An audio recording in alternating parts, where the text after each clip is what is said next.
pegang gitu mesti kita bisa mengartikan gitu. Karena keris itu sebenarnya kan kitab yang tak tertulis. Jadi lok 1 itu ada dapurnya banyak, lok 2 loknya kan ganjil gitu ya. Itu ada per dapur itu ada namanya sendiri, ada ceritanya gitu ya? Iya, ada ceritanya itu.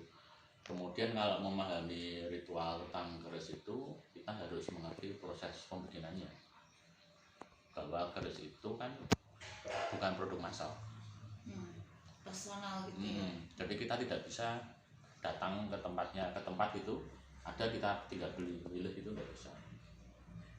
Jadi kita datang pesennya sama siapa? Pesennya kan sama empu itu kan adanya cuma di Indonesia, dan empu itu kan spiritualitasnya tanah Jawa, adanya cuma di Jawa yang namanya empu itu mbak.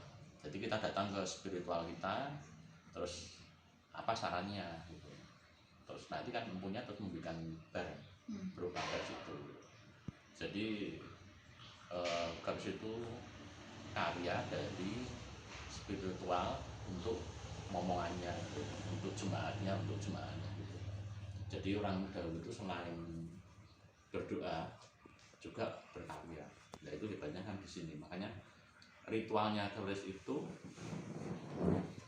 yang saat ini tuh ini kita lebih mendoakan pada yang membuat. Kan yang kalau udah lama gitu yang membuat sudah meninggal kan pasti ya, sudah meninggal. Kemudian turun itu juga yang bawa sudah meninggal. Kita kan harus mendoakan lulu dan bawa ini. Intinya di situ. Kan. Jadi keris itu yang betul itu tidak ada yang namanya hantu di situ. Oh ya, metafisika itu udah diselewengkan gitu ya? Iya, kalau diisi dengan kayak gitu, tapi kalau saya mengenal keris itu namanya keris sabetan. Apa sabetan? Keris sabetan tuh ketika kita pergi kemana tuh yang angker ada hantu atau apa jin penunggu itu, kita masukkan ke keris itu jadi keris sabetan, dan itu bisa merubah maknanya. Harusnya keris ini untuk ini dan itu berubah karena ada yang penunggu itu, dan ketika kita merituali malah kita menyembah itu, bisa seperti itu enggak? Karena batasnya kan tipis, batasnya kita menyembah yang kuasa sama itu kan bisa jadi tipis, karena itu kan benda gitu. Kita tidak menyembah bendanya, tapi kita nguri-nguri itu kita mendoakan gitu, buat mengingat ini perjuangannya Sambal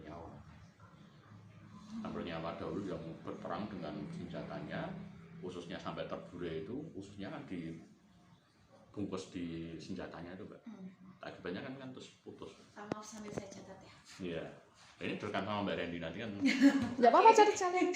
Iya sih, saat ini dengan bunga itu memperingati kesatriannya si Sambal Nyawa itu.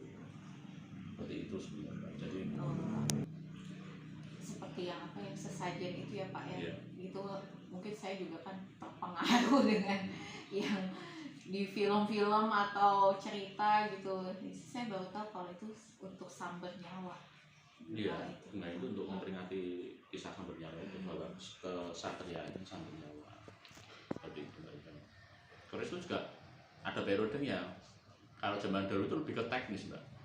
Belum ada senjata api kan buat perang, buat musuh, buat segala macam seperti itu.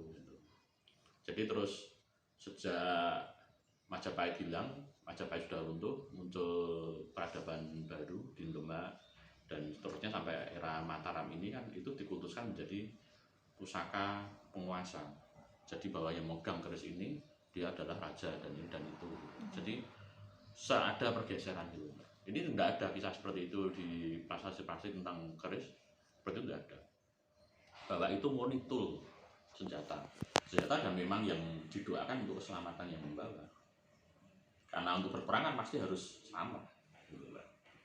Dan logam itu unik, logam itu dia itu kalau kita itu ya mas ya, gramofon ya, gramofon yang kita bisa bernyanyi itu mbak ya, cara itu bernyanyi, itu keris sama, dia merekam mbak. Peristiwa itu dia seperti merekam. Makanya keris ketika kita pegang seperti dia mampu bercerita itu karena dia memiliki energi, memiliki getaran, kemudian getaran kita bisa menyatu gitu, kita akhirnya bisa memahami peristiwa yang terjadi pada masa lalu seperti kita terbawa ke masanya. Apa itu Jadi keris itu sekarang itu petani gitu Mbak ya. Petani kan kerjanya di sawah. Kita kan merawat sawah gitu. Berbeda dengan keris yang dibawa sama senopati. Senopati perang itu kan panas dia. Bawahnya berperang. Berbeda dengan petani yang dia lebih dingin. Gitu. Jadi keris untuk yang senopati ya untuk yang senopati, untuk yang petani ya petani. Kalau kerisnya senopati dibawa ke petani, ya malah petaninya ini panasan perang. itu dibuat seperti itu melalui bahan bakunya atau doa si empu untuk orang tersebut? Dua-duanya Mbak. Jadi yang namanya empu itu dia pakar metalurgi dan itu memang hebat empu itu. Ketika ada meteor itu jatuh gitu Mbak, jatuh di bumi, dia diawasi sama empu itu membawa kekeringan enggak situ atau membawa kesuburan enggak. Kalau membawa kering itu berarti sifat batu meteornya ini panas dan ini cocok untuk peperangan untuk yang gitu-gitu. Tapi ketika batu meteor ini jatuh di kanan kirinya itu menjadi hijau, itu cocok untuk yang berhawa dingin. Jadi sudah sedemikian jelinya Mbak empunya itu. Beli Mbak, saya beli. Terus pertama saya itu dapurnya tilam upik.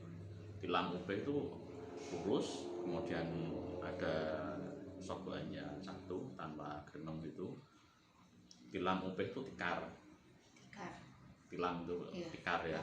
Upik itu putih, jadi tikar ya warnanya putih. Jadi kalau kita memulai segala sesuatu itu harus dilandasi dengan niat yang putih. Seperti berkeluarga itu juga biasanya. Itu Bapak sendiri yang memilih atau? Saya sendiri yang memilih Mbak. Berarti itu dipesan khusus gitu ya? Udah, yang saya punya itu tilam upik dapurnya, dapur tilam upik tanggungnya sudah habis Hamang Kubuno 5 udah. Jadi kebetulan saya keris baru ya ada, tapi saya keris kuno ya banyak gitu. Saya lebih seneng keris yang kuno Mbak, yang tua karena jejak metalurgi itu ada di situ, jejak logam Nusantara ada di situ. Zaman dahulu Mbak yang era-era sebelum sebelum Mataram, Majapahit itu tidak pernah mereka mau menggunakan bahan pamor tidak dari Indonesia. Karena apa? Karena nikel Indonesia terbaik. Terbukti saat ini diketahui sama pemerintah Mbak bahwa nikel kita terbaik, nikel kita tidak kita ekspor, apa yang terjadi? Dunianya gonjang-ganjing. Padahal itu sudah diketahui empu zaman dahulu. Nah kok kita melakukannya baru sekarang karena kita tidak mengikuti perkembangan itu metalurginya. Jadi keris itu kita jauhi terus malah jadinya seperti ini gitu. Coba kalau kita kemarin tidak mencoba menjauhi dan memahami kandungan nikel yang ada, kandungan besi yang ada di situ, kita sudah maju zaman dahulu. Karena bangsa yang memimpin itu bangsa yang menguasai metalurgi. Cina, kemudian Amerika dengan pusat ulang-aliknya bisa ke luar negeri. Dan sebetulnya logam itu paling banyak di Indonesia karena kita ring of fire, cincin api.